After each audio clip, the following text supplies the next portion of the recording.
Capítulo 10 do Evangelho de Lucas. Nós vamos ler do versículo 25 até o versículo 37. Acompanhe. E eis que certo homem, intérprete da lei, se levantou com o intuito de pôr Jesus à prova e disse-lhe: Mestre, que farei para herdar a vida eterna? Então Jesus lhe perguntou: o que está escrito na lei? Como interpretas? Então, versículo 26. Então Jesus lhe perguntou: o que está escrito na lei? Como interpretas? A isto ele, o intérprete da lei, respondeu: amarás o Senhor teu Deus de todo o teu coração, de toda a tua alma e de todas as tuas forças e de todo o teu entendimento, e amarás o teu próximo como a ti mesmo. Então Jesus lhe disse: respondeste corretamente. Faze isto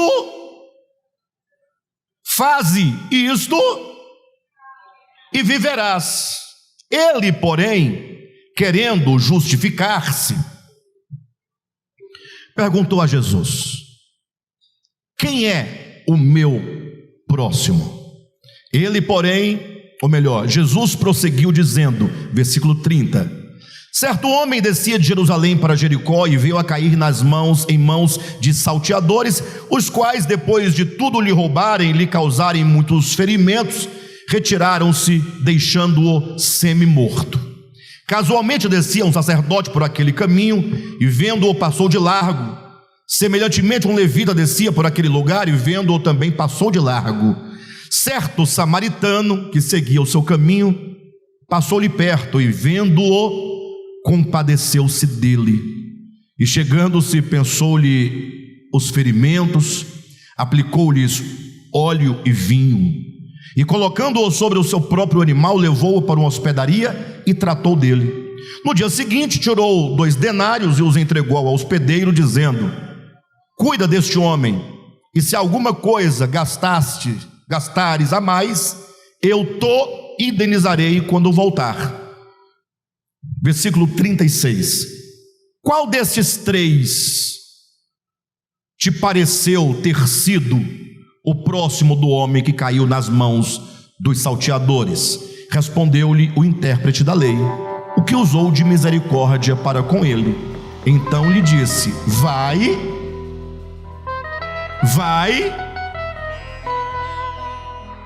não é vem, vai e procede tu de igual modo. Diga amém.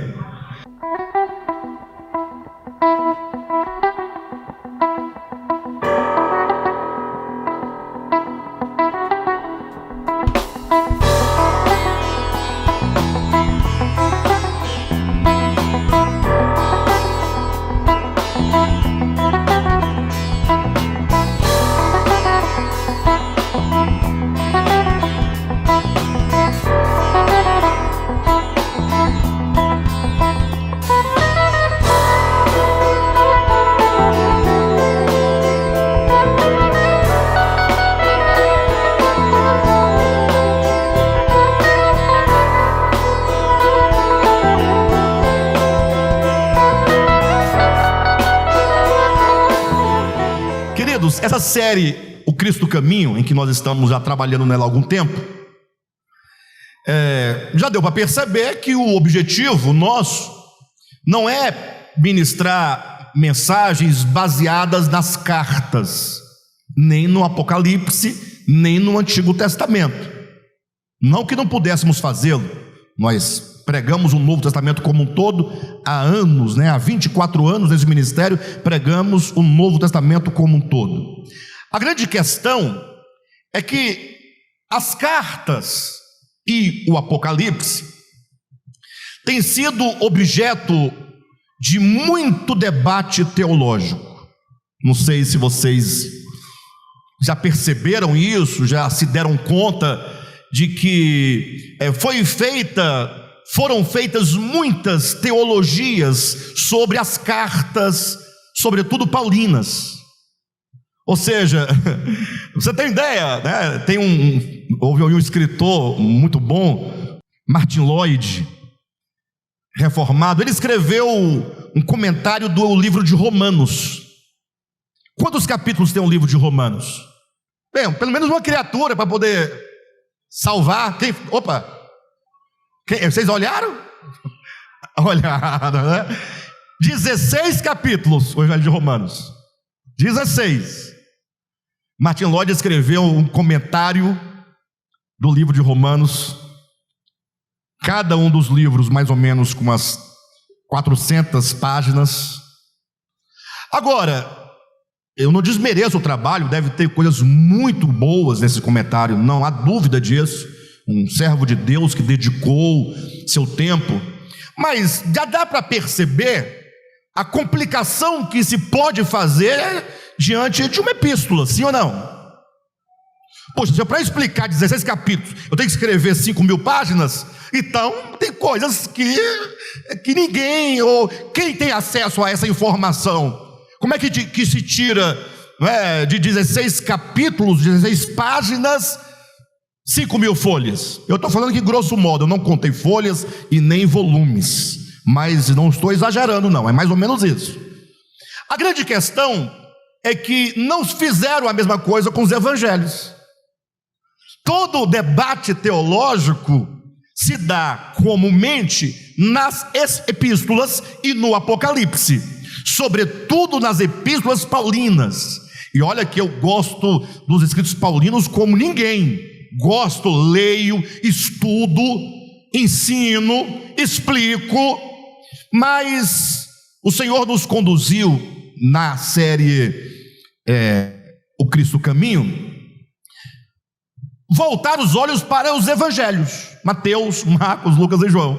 Por quê? Porque é de uma simplicidade, é de uma acessibilidade, obrigado pela palavra, é de uma aproximação, é de uma urbanidade, é de uma familiaridade, porque é Jesus falando com pessoas, não é Jesus construindo um raciocínio teológico. E olha que vocês sabem que eu sou de fazer construção de raciocínios teológicos, então não estou desmerecendo nada e ninguém. Eu estou dizendo que quando você lê o Evangelho, você não tem o que fazer, porque não tem mistérios, são coisas simples. E nós estamos aqui já há 3 semanas falando sobre eclésia, sobre igreja. Então quem está acompanhando essa série sabe que nós estamos falando sobre a eclésia. Nós na primeira mensagem falamos sobre o que é igreja, o que é eclésia, suas origens, sua aplicação, como esse termo chegou à Escritura, o que ele significa, não é? Na segunda mensagem nós demonstramos a importância da igreja enquanto igreja de expressão prática, que é a igreja local. É isso que estamos aqui fazendo, isso tem a sua importância. E nós vimos que a importância da igreja local não é simplesmente como quem vai à missa, com todo respeito, mas eu já ouvi muita gente falando assim, não, eu vou à missa uma vez por semana, está resolvido. Ou seja, vai lá como um ato de desencargo de consciência e de dever cumprido, ponto. Não, a ideia de igreja, vimos na segunda mensagem, é a ideia de comunidade. Olha a palavra, comunidade, é quando se tem vida comum. Então, quanto mais tempo nós passarmos juntos, mais nós vamos poder provar do espírito de comunhão, de comunidade. Quanto mais estivermos juntos, não despreze o congregar. Afinal, a igreja não é um lugar físico, a igreja é um ambiente espiritual, fraterno, familiar, comunitário, e é o único lugar em toda a terra onde você poderá exercer ou exercitar os seus dons, como aquele que entrega algo voluntariamente, sem que você seja cobrado ou sem que ninguém te pague por isso. Porque não raras vezes nós doamos algo. Mas por que doamos? Porque somos cobrados. Final de ano tem que ter espírito natalino, fraterno. Então vou dar uma cesta básica. Para disso. O pobre, o faminto, o necessitado, ele não come só no Natal. Então é de uma hipocrisia enorme. Não que você seja hipócrita, não. Às vezes nós somos hipócritas inconscientemente. Nós somos levados a fazer algumas ações em épocas festivas. Acabou a festividade, dane-se, o pobre vai morrer. Coitado, ninguém mandou nascer pobre. No ano que vem eu levo outra cesta para ele. Não faz sentido. Então, às vezes nós fazemos algo por um compromisso social, por um compromisso religioso, porque a sociedade nos cobra, porque a igreja nos cobra, porque a nossa consciência nos cobra. Então, esse ambiente aqui no qual nós estamos, e eu falo deste EDEVAP, porque eu não posso falar por outro ambiente. Aqui você não é obrigado a nada. Nada, absolutamente nada. Você é ensinado sobre o dever cristão, o dever humano, o dever fraterno. Você é ensinado. Agora, a igreja, ela é especial porque a igreja prática, tá? Igreja prática. Porque aqui você não é obrigado a permanecer quando alguém olha para você de cara feia. Aqui não tem quem olhe para o outro de cara feia aqui dentro? Tem? Eu não vi, mas deve ter. Em todo lugar tem. Então, quando alguém olha de cara feia, o que você faz? Você manda para onde? Vai para onde? Vai para... Pode ser qualquer coisa. Eu pensei numa coisa mais simples. Mas, quando você está no seu trabalho, é outro ambiente, né? Que alguém te olha de cara feia, você abandona o serviço? Você é obrigado a ficar. Obrigado. Na sua casa, alguém olha de cara feia, você foge de casa? Não, você fica. Você aguenta ali. Por quê? Porque é a sua casa, é ali que você dorme, é ali que você come. Então, os vários ambientes do mundo onde nós nos encontramos, nós somos obrigados a tolerar, obrigados a isso, obrigados àquilo outro. Aqui você é chamado, Deus nos dá um ambiente comum em que você só dará, só servirá, só se entregará, só perdoará, só socorrerá voluntariamente. Então a igreja local é o primeiro ambiente que Deus criou para tratar o nosso coração com respeito à generosidade. Então, se você está na igreja e você só fica e só congrega então você não entendeu nada. De fato, se você for, é a melhor coisa que você faz. Porque você não entendeu. Aqui, imagina só o Josué ter que me suportar por 23 anos. Ou você acha que ele não tem que me suportar? Não é que eu sou uma pessoa tão insuportável assim, mas não é fácil. Não é, Josué? Agora, em contrapartida, eu posso dizer o mesmo ou o pior, porque hoje o Josué, ele melhorou muito. Muito. Não está 100%. Ainda, de vez em quando, dá uma travadinha. Mas quem o conheceu há 10 anos, há 12 anos, há 15 anos, sabe o quão difícil ele era. Não estou expondo não, porque é uma vitória. Todo mundo sabe que depois que o Josué fez psicanálise, ele mudou muita coisa. O camarada é verdade. Mas não era coisa negativa não, eram coisas positivas. Mas nem tudo que é positivo gera tranquilidade. Vocês entendem? Eu vou contar um caso para vocês entenderem o que eu estou falando. No primeiro dia que o Josué chegou à nossa igreja, nós congregávamos na Ceilândia Norte, salvo engano, na quadra da QNN. Lá é o quê? Lá é 17, né? Ali do lado a 19 é na ID, 17 com capuz de laranja, E aquele lá do lado eu não lembro o que é, não importa. Primeira vez ele chegou, olhando, observando. Aí a Jane, coitada, ela tinha feito um ursinho de papel camurça e colocou na parede com os avisos das crianças, salinha de criança. Ele chegou e perguntou assim: o que é esse urso aqui? Para que esse urso aqui? É o capricho que ele tinha, muito bom, porque ele fazia de coração, de que igreja é coisa tão simples que não tem que ter urso. Não é nem ursinho não, é urso. Ele fala bem, né? Ele fala urso. Ele fala bem o R. E os filhos dele estão no mesmo caminho. Eles falam bem, as crianças. Bem, então assim, eu sofri muito com questão de horário. Porque, desculpem queridos, eu sou assim, eu chego no horário, mas eu sou tranquilo para começar uma reunião. Cada um pensa de um modo. Eu não tenho pressa, eu sou sem pressa. O Josué, ele então, muitos anos falando, não vai começar, olha a hora, tal. Até que esse ano nós acertamos aqui, graças a Deus. Não foi? A partir da mudança para de manhã está começando no horário certo e terminando no horário certo. Hoje eu não sei, mas não sei. Hoje eu posso. Aí o Josué liberou, queridos. Mas é uma bênção, viu?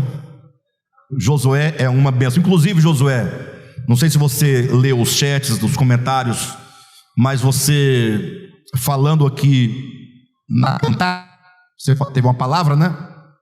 E alguém comentou lá, dizendo que, fazendo referência, deixa para lá, mas fez um comentário que você é o exemplo do discípulo que dá certo. Foi dito por uma pessoa. Amém, glória a Deus. Não há nenhum desmerecimento dos demais cooperadores, né? Não há demérito, até porque esse comentário é um comentário fundamentado num tempo muito longo. Basta, né? Deu para entender. Então, e aí disse mais, aí Deus jogou uma praga em mim. Foi praga. Falou assim: quando Alexandre morrer, a obra vai seguir do mesmo jeito. Glória a Deus.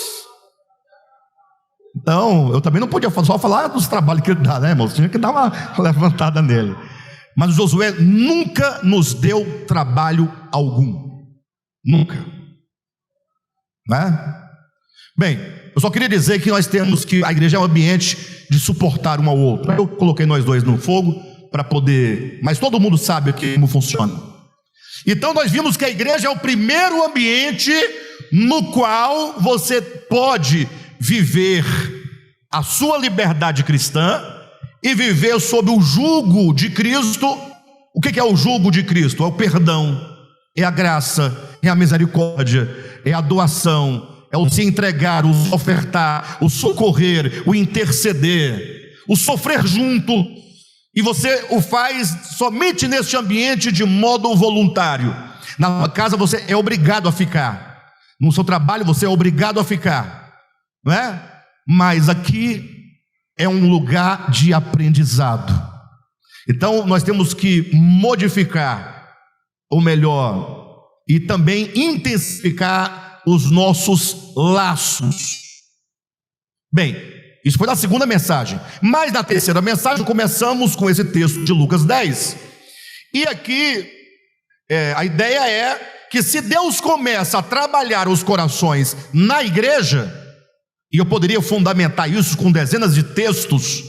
Um deles seria que a hora, a ocasião de começar o juízo de Deus é agora. E se começa o juízo pela igreja, qual não será quando chegar nos ímpios, no mundo? Quem entendeu? Ou seja, na igreja, a igreja é o lugar onde Deus começa a sua obra, onde Ele está realizando a obra hoje. Para quê? para nos fazer igreja militante pelo Evangelho, uma igreja triunfante. Agora, essa igreja triunfante, ela tem um papel fundamental em relação ao mundo. Nós não somos igreja somente porque nos reunimos. Nós somos igreja que, enquanto noiva de Cristo, esposa do Cordeiro, temos um papel de auxiliadora em relação ao mundo. E aqui começa a mensagem que eu quero trazer, dizendo que a relação igreja e mundo, historicamente falando, tem sido uma relação desgastada, equivocada e problemática. Por quê? Porque a igreja não entendeu que ela está ali como um testemunho para. A igreja se colocou num lugar, numa plataforma, né, de exclusividade em relação ao mundo. Aí ela diz: ou você vem para cá e está salvo, ou você vai para o inferno. Foi o mesmo erro que os judeus cometeram. Os judeus foram chamados, se você ler em Êxodo capítulo 19, para serem um reino de sacerdotes. O que um sacerdote faz? Qual é o papel, o princípio do sacerdote? Fazer mediação. É um médium, é aquele que representa o povo diante de Deus. Se a nação de Israel era, ou seria, a princípio, um reino de sacerdote, eu pergunto, a nação de Israel ia intermediar entre Deus e quem? E as nações, o mundo. Aí o que ela fez? Se colocou numa plataforma de exclusivismo. Dizia: nós temos o Deus verdadeiro, o Deus de Abraão, Isaac e Jacó, somos o povo escolhido, vocês são os pagãos, vocês são os perdidos, vocês são politeístas, vocês vão queimar no inferno, ponto. Aquele orgulho. Pior, quem esteve aqui na quarta-feira vai se lembrar, Deus, quando deu a Abraão a circuncisão, o deu como sinal da fé. Romanos 4,11. A circuncisão é o sinal da fé. O que significa que ela sinaliza que a circuncisão é oposição, está em oposição às obras, ao orgulho, à capacidade humana. A fé é aquilo que Deus realiza. Então o povo de Israel, quando recebeu de Abraão a circuncisão, deveria ser um povo o quê? Se você recebeu, é porque você não tem.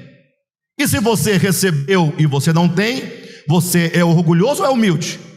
Você tem que ser humilde. Eu não tenho, eu recebi. Então tinha que ser uma nação o quê? Humilde. Mas o que fez? Eles transformaram a circuncisão num sinal de soberba. Nós somos circuncidados. Você é? Deixa eu ver. Não, não é. Está fora. Bora? Você é? Não é. Está fora. Ou seja, houve uma inversão. Quem está entendendo? Houve uma inversão. A igreja do Senhor Jesus, historicamente falando, comete o mesmo erro. Ela não se entende enquanto serva de Deus, enquanto uma auxiliadora de Cristo em relação ao mundo. O mundo é objeto das nossas orações, o mundo deve ser objeto do nosso cuidado, nossa pregação, e tudo vai começar pelo nosso viver. Não adianta pregar o Evangelho se não vivermos o Evangelho. O mundo não quer saber de quem prega o Evangelho. O mundo zomba do Evangelho, porque o Evangelho na boca da pessoa não, às vezes, não condiz com o comportamento do camarada. Então o mundo olha e fala: esse Deus aí eu estou fora. Aí a quantidade de filhos crentes que estão abandonando as igrejas, porque não querem também. Não querem, a contradição é muito grande. O que tem de filhos de crentes indo para o ateísmo, indo para o gnosticismo, indo para as religiões de matriz africana, são muitos. E eu digo de experiência própria. Quem está me entendendo? Então, a grande questão é: qual é a nossa relação com o mundo? Nós temos que corrigir essa relação. Ao invés de nós ficarmos dizendo que eles têm que vir para cá para poder ser salvo, do contrário, vão para o inferno, e vai ter quem defenda que na Bíblia diz isso, né? Nós temos que entender que nós fomos chamados para ser o quê? Luz do mundo, sal da terra. E lá em 1 Pedro capítulo 2, versículo 9, vai dizer que fomos chamados para nós proclamarmos as virtudes daquele que nos chamou das trevas para a sua maravilhosa luz, ou seja, sermos nós uma expressão da verdade. Então o mundo precisa de referência. O mundo tem que ver o evangelho escrito em nós enquanto cartas vivas, escritas não com tinta, mas pelo Espírito do Deus vivente. Então nós somos chamados para ter a nossa vida transformada como a prova de que o evangelho é de fato o poder de Deus para a salvação de todo aquele. Logo o mundo vai querer saber: como é que é isso? Poxa, dá vontade de ficar perto de vocês. E aí o nosso falar começa a ter o que agora? Validade. Começa a ter o que? Além de validade, coerência. Começa a ter o que? Autoridade.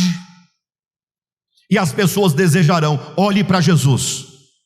Jesus pregava, não pregava? Lógico. Mas as suas pregações todas estavam relacionadas com a vida prática e cotidiana. Chega para Jesus um certo camarada, intérprete da lei. Se fosse hoje, diríamos que seria um pós-doutor em divindade, um PhD em divindade. O camarada sabe muito. Se ele é pós-doutor em divindade, o cara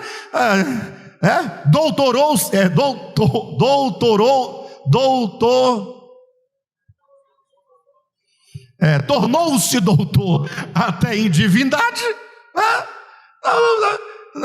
Divindade, né? Aí ele chega para Jesus e ele faz a pergunta. Hoje eu vou acabar essa mensagem, viu, irmãos? Se você quiser sair, eu não posso fazer nada, eu tenho que acabar. Tenha paciência comigo. Tenha paciência, por gentileza. E ele faz a pergunta que para mim é fundamental. Faz essa pergunta hoje numa academia, e aí as pessoas, os doutores, vão gastar horas e horas e horas para explicar nas suas equações mirabolantes o que fazer para ser salvo. Pergunta básica. Chega o pós-doutor em divindade para Jesus e pergunta: mestre, o que eu devo fazer para ser salvo?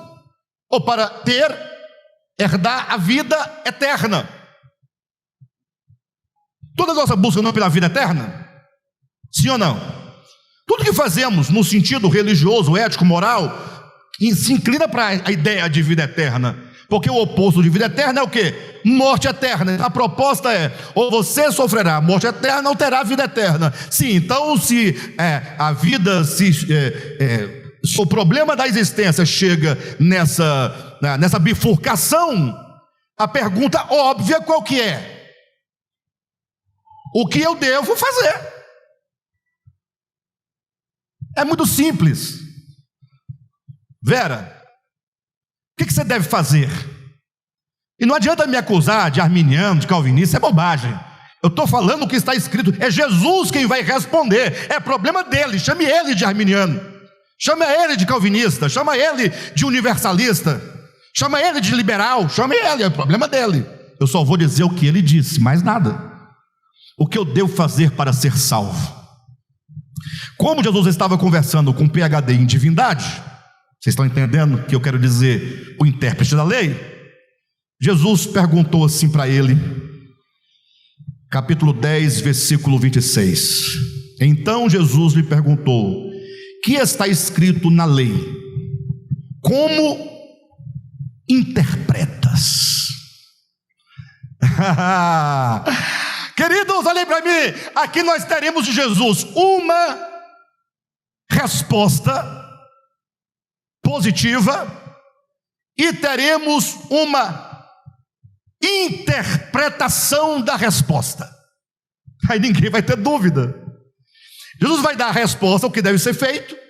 Em seguida ele vai ilustrar como que aquilo que é mandamento se materializa na existência prática de cada um de nós, porque aí ninguém terá dúvida absolutamente do que fazer para herdar a vida eterna. Coloca-se essa pergunta numa academia e logo começaram, não, ninguém pode fazer absolutamente nada. Jesus não disse isso. Jesus não falou, você não pode fazer nada. Jesus pergunta assim para ele, para lhe responder: o que está escrito na lei e como interpretas? Coloque isso numa academia hoje em dia, numa outra linha teológica, vão dizer, o que diz a lei? São 10 mandamentos, tal. Aí quando acabarem os 10 mandamentos, vão discutir se são 9 ou se são 10, porque tem um que me parece que não coaduna com os demais, porque me parece que o sábado é de caráter cerimonial e não moral. Já observaram isso? O sábado é moral? Aquele que adultera não fere a moral? E aquele que não guarda o sábado fere a moral de quem? Não tem moral a ferir. Parece que o sábado... olha a discussão. Bem, discutido o problema dos 10 mandamentos, se são 10, se são 9, o que acontece? Se no Novo Testamento se repetem os 9, não o sábado. Bem, resolvido esse problema, que nunca resolveu, ninguém nunca resolveu, vão perguntar, e as demais leis, porque eram 613? Não, as outras passaram, todas. E o dízimo ficou. O dízimo permanece. Olha, João Passinho, por que está me olhando? Estou entendendo o senhor, não é? Olha, tudo passou, menos o dízimo. Olha para a minha cara. Você está me chamando de otário? De bobo? Eu tenho cara de tonto?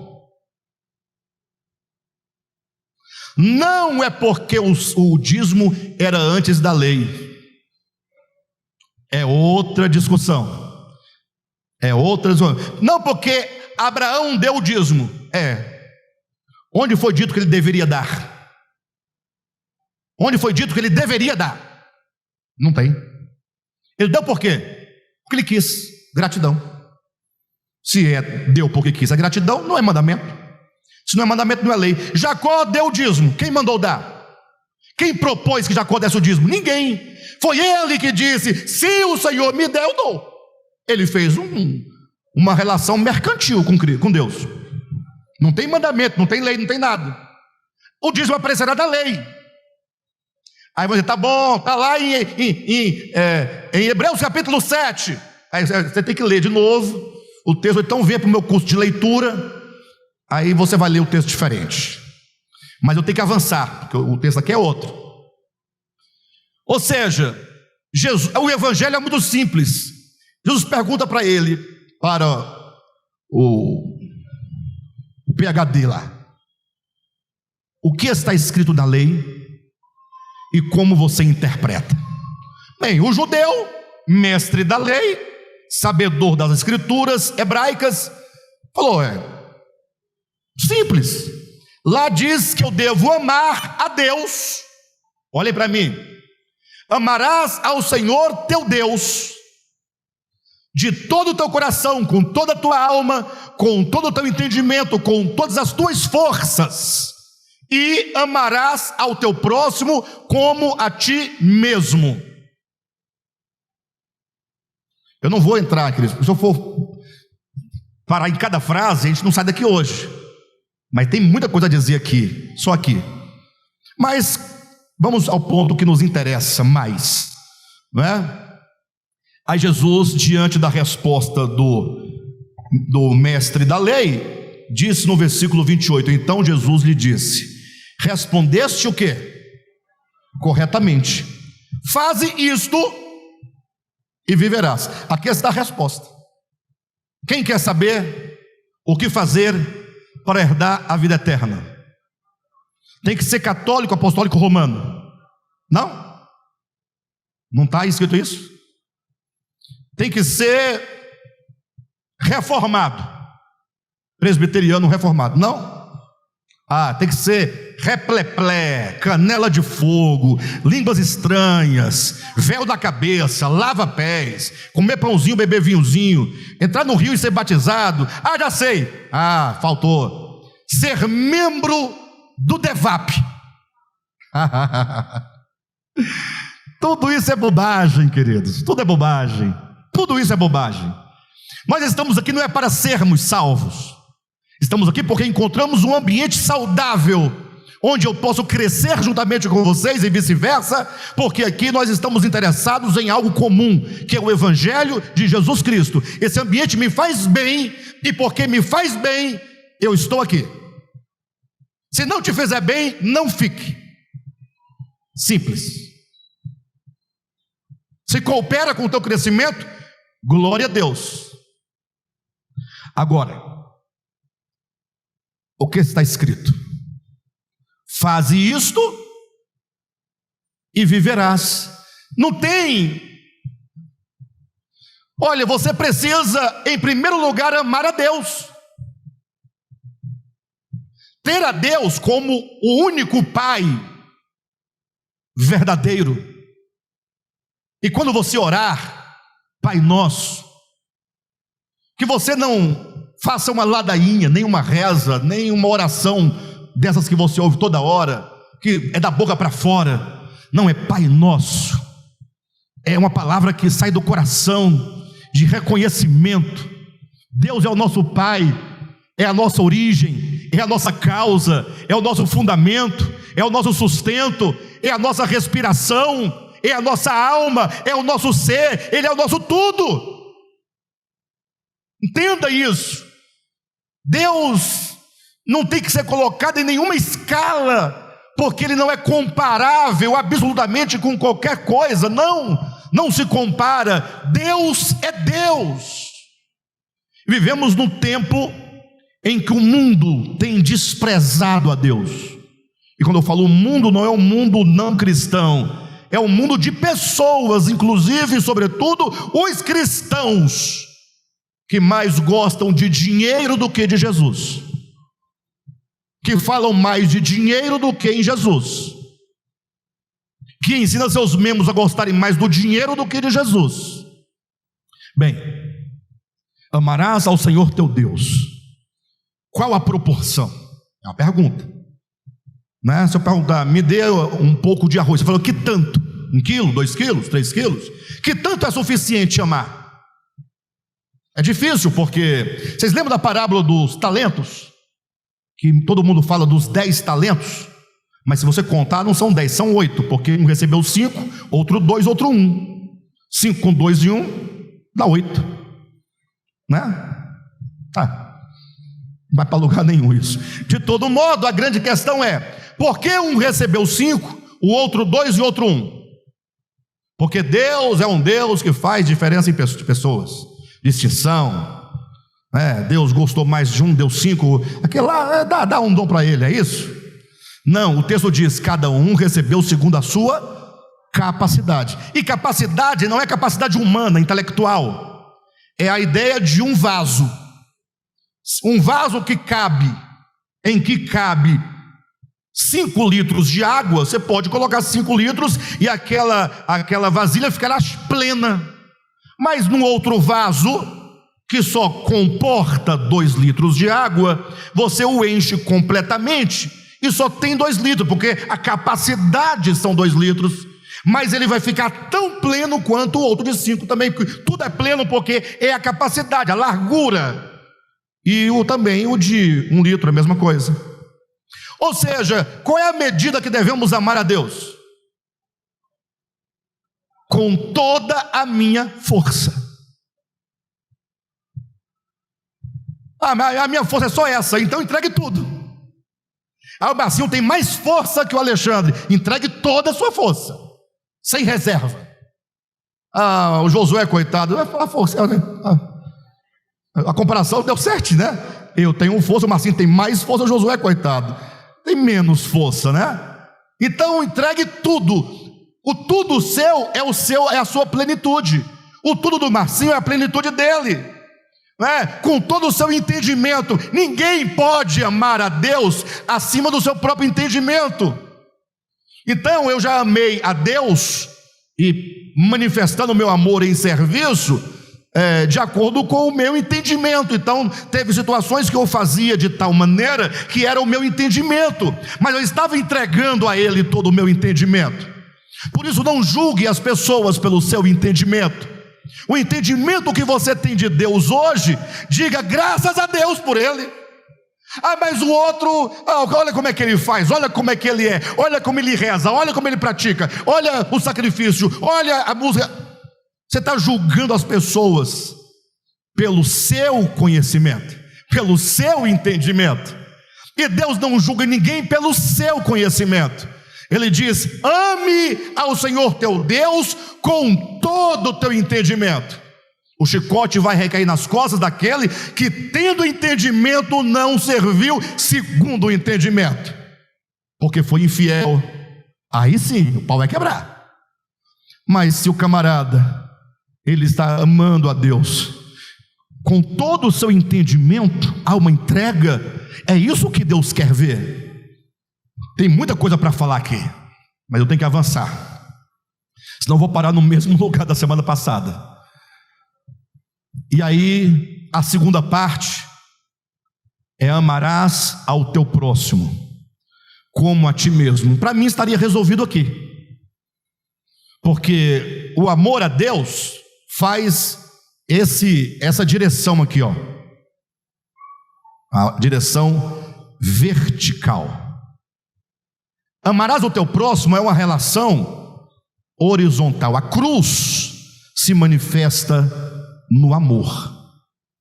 Ame a Deus e ame o seu semelhante. Isso é a cruz. A cruz sangra de amor no coração de todos aqueles que a recebem.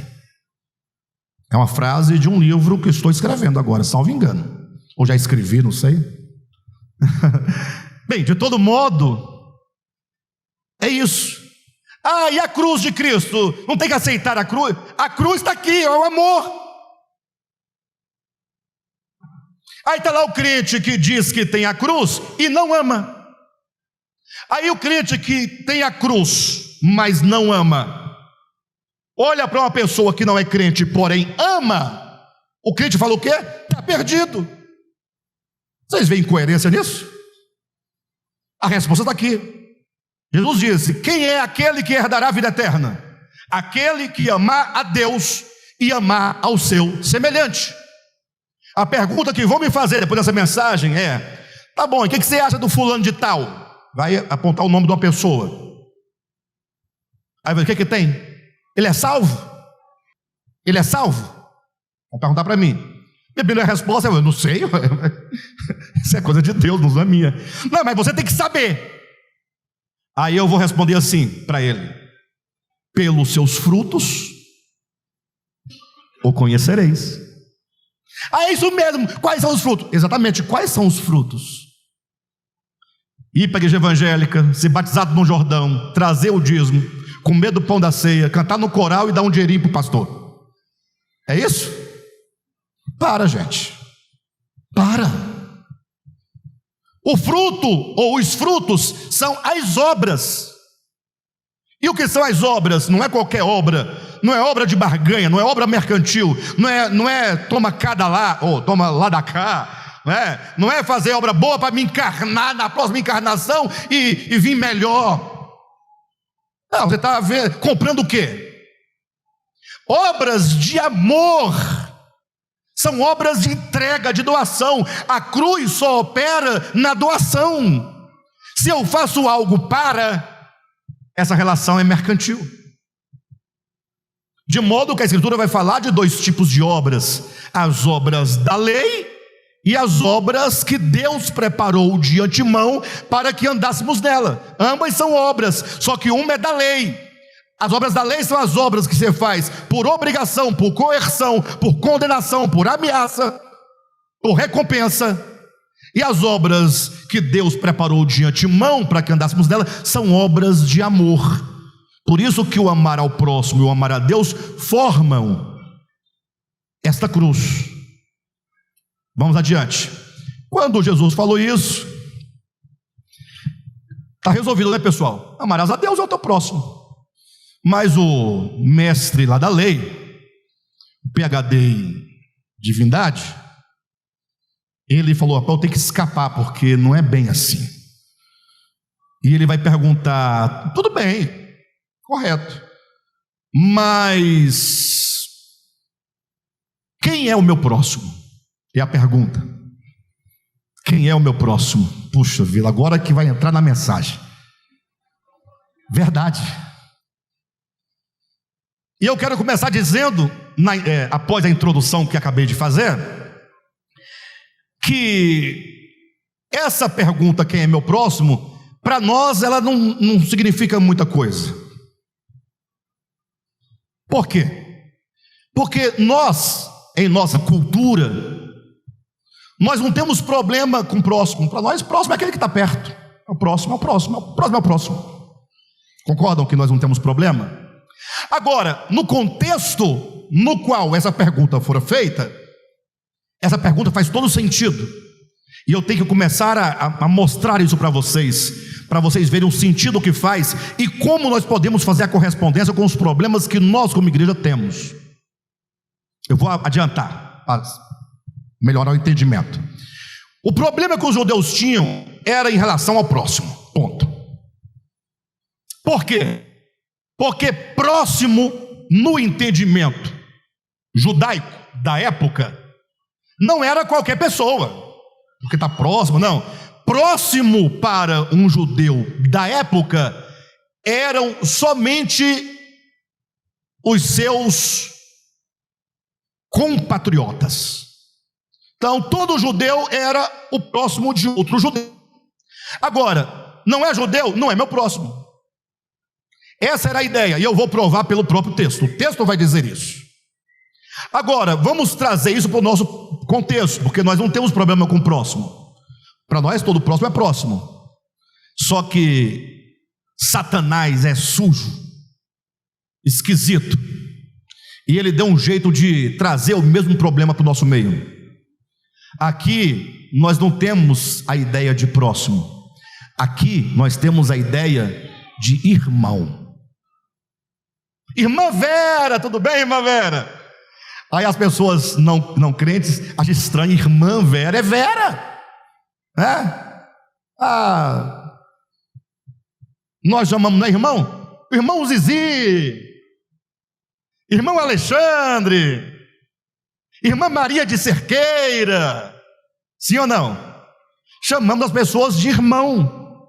Mas quais são as pessoas que nós chamamos de irmão? Hoje a pergunta não seria quem é o meu próximo, hoje seria quem é o meu irmão? A correspondência é a mesma. Meus irmãos são somente os do cristianismo. Ponto. Só que o cristianismo é muito grande.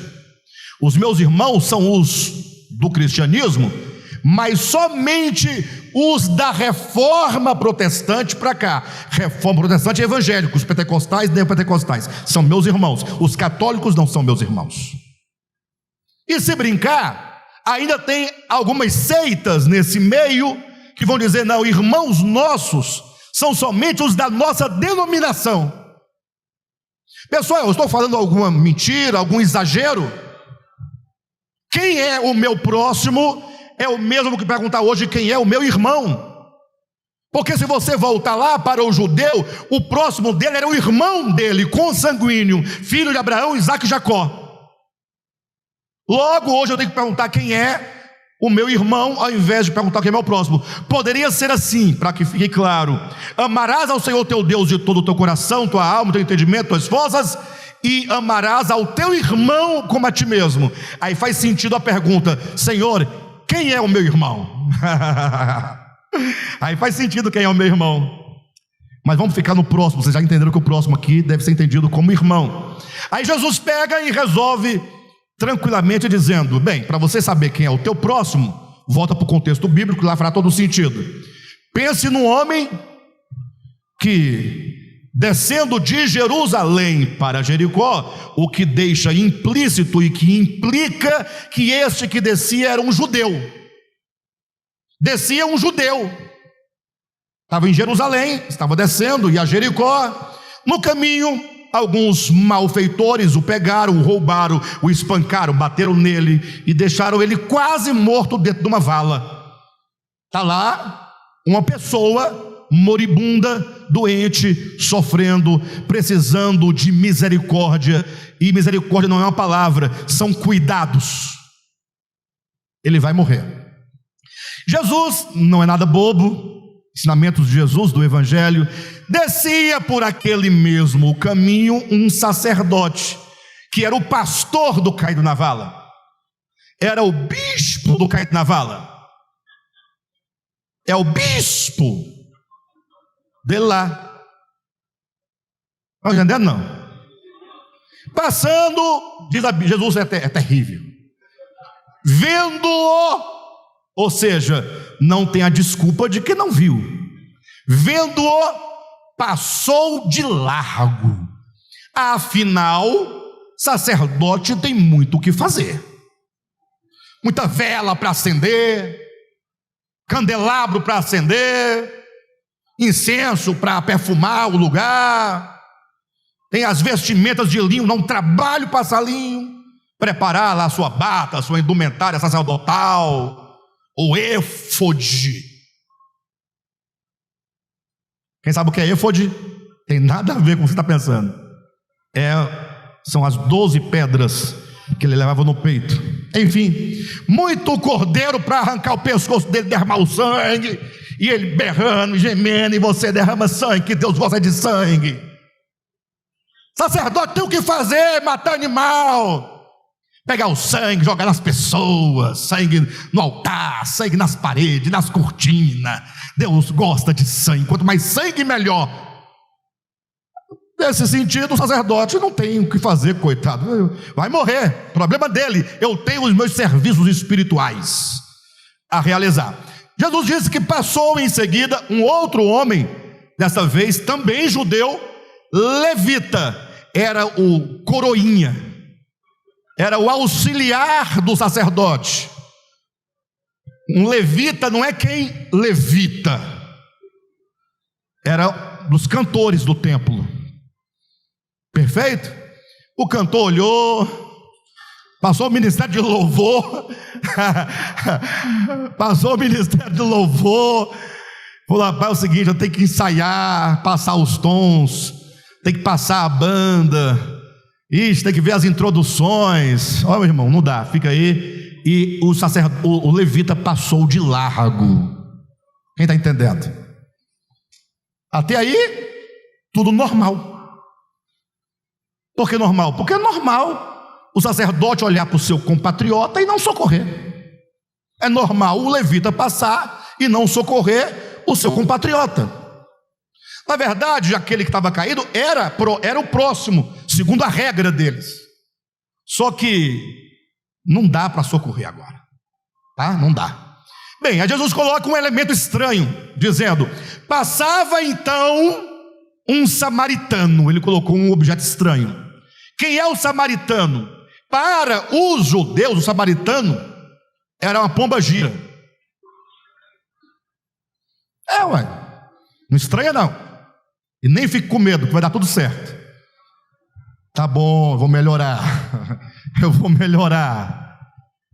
Você chega a arrepia quando você ouve esse nome, né? Cuidado para não rodar, hein? Opa, aí começa. Aí você que vai ficar com ela aí. Então cuidado, relaxa, respira, peça graça e entendimento a Deus. Eu não estou fazendo apologia absolutamente nada. Estou te dizendo apenas que nós somos assim. O samaritano era classificado para os judeus, no grupo das coisas ruins, destrutivas, impuras, pecaminosas, perversas. Então, um samaritano, um porco e uma prostituta, nada valia nada. Pode exterminar que não vale nada. Logo, o samaritano não era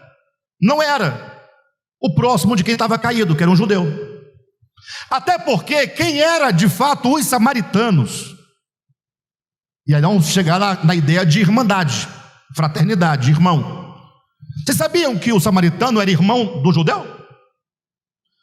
Os samaritanos eram um povo de raça mista. Eles eram o resultado de casamentos mistos que houve entre hebreus e pagãos, outras nações. Por ocasião lá do desterro, o que seja lá do cativeiro babilônico e o cativeiro assírio, como Jerusalém não podia ficar, Samaria, que fazia parte do povo de Israel, não podia ficar lugar vazio, porque vai criar muitos animais e o mato vai cobrir. Então deixa um pouco desse povo aqui, dos judeus, mas se deixar só eles ganham força e se rebela contra nós. Então traz também outros povos e mete no meio, mistura tudo para enfraquecer o povo.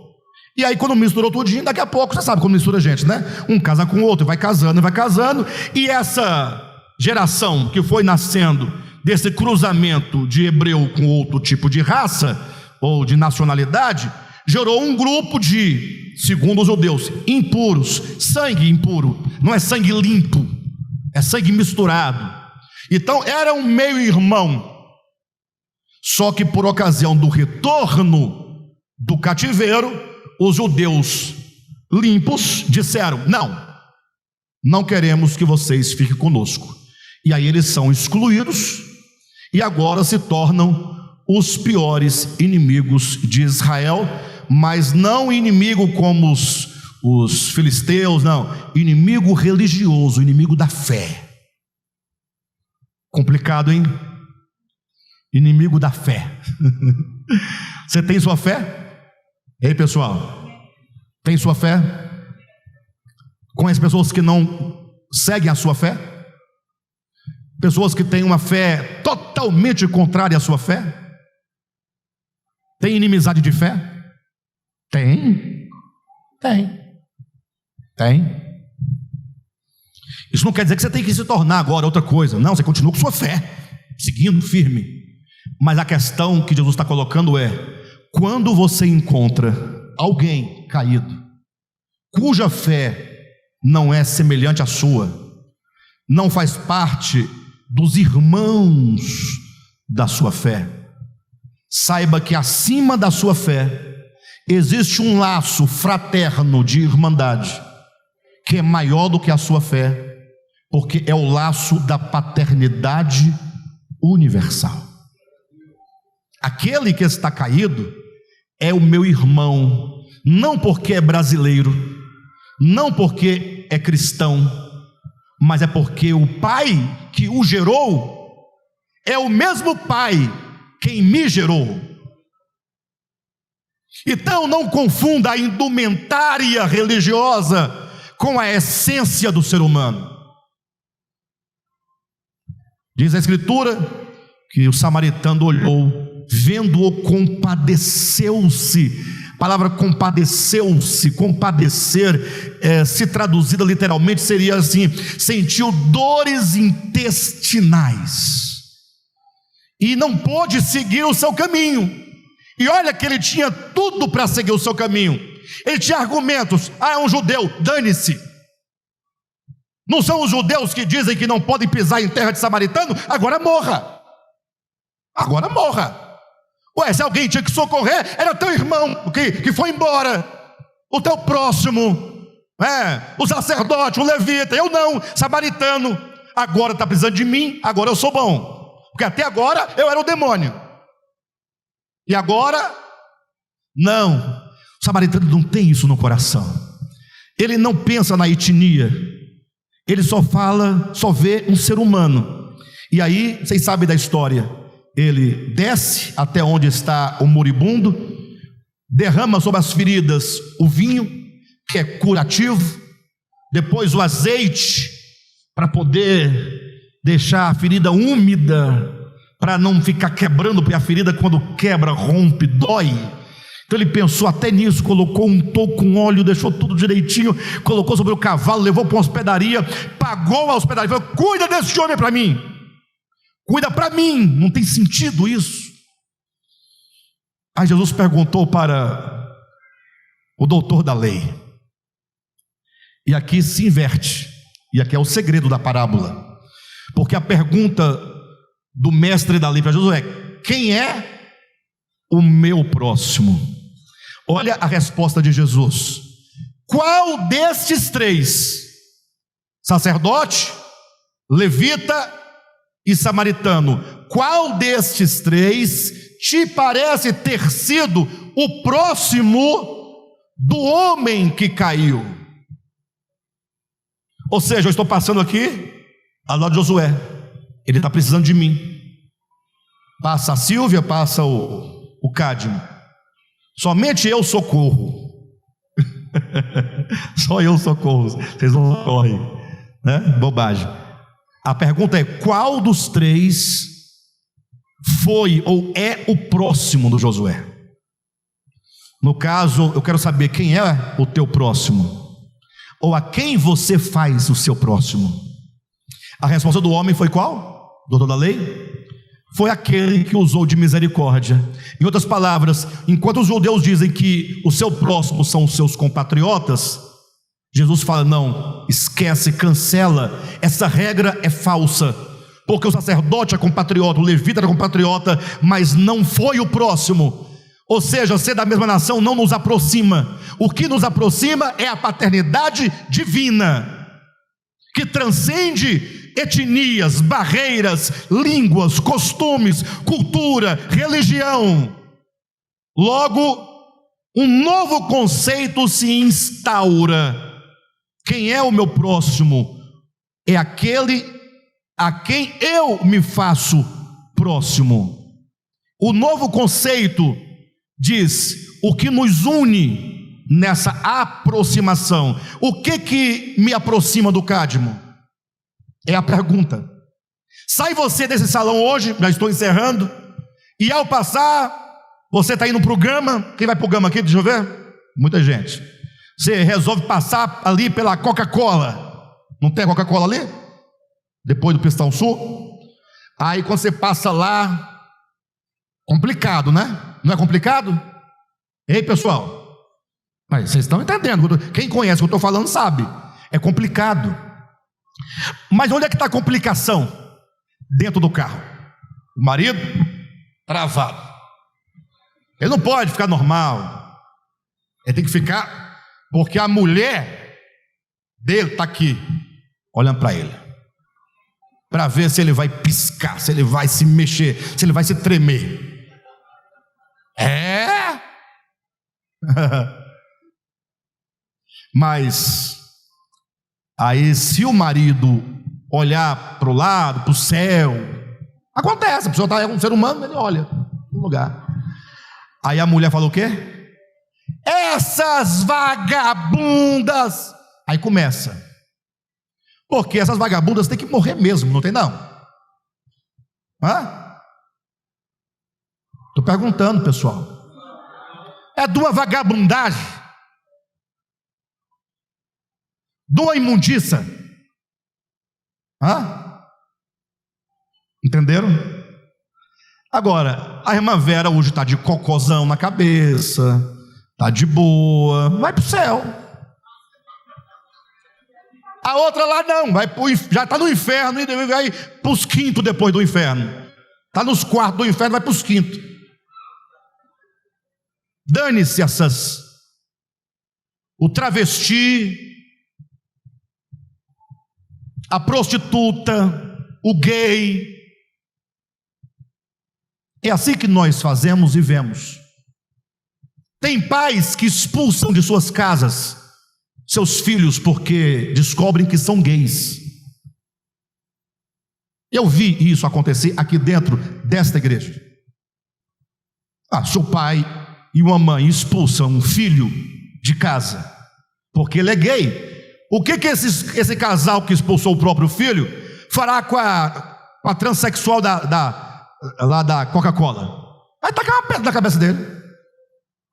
Estou mentindo, pessoal? O que Jesus está nos ensinando? Quando você olhar para um moribundo, para um necessitado, uma pessoa carente de misericórdia, não olhe a etnia, não olhe a fé, não olhe as vestimentas, não olhe apenas para a essência interior. Um filho de Deus, criado por Deus, do mesmo Pai que me criou, logo eu sou o próximo dele, porque eu sou irmão. Todos os homens são nossos irmãos. Isso não significa que eu não careça de mudança, que o outro não careça de mudança. Só que as mudanças não estão para eu imprimir nelas. Eu prego, eu ensino até onde eu posso fazê-lo. A pessoa ouve, toma a palavra para si e se conserta até onde ela pode e quer. Cada um dará conta de si mesmo diante de Deus. É Deus quem nos julga. Não nos foi dada, o julgamento não nos foi dado. Não temos o julgamento como prerrogativa humana. O pastor não pode julgar, a igreja não pode julgar, você não pode julgar, ninguém pode julgar, porque todos serão julgados por Jesus Cristo. E sabe por quê que não nos foi dada a prerrogativa do julgamento? Porque Deus sabe que todas as vezes que nós julgamos pela aparência. Alexandre, e agora? Agora vamos louvar, vamos adorar, vamos ser esse samaritano, no sentido da bondade, do amor, da misericórdia. Enfim, Jesus disse que para herdarmos a vida eterna, basta amar a Deus e ao semelhante. E amar a Deus é amar o semelhante, e amar o semelhante é socorrê-lo nas suas necessidades. Ponto. Consegui. Amém? Glória a Deus. Aplauda o Senhor Jesus Cristo.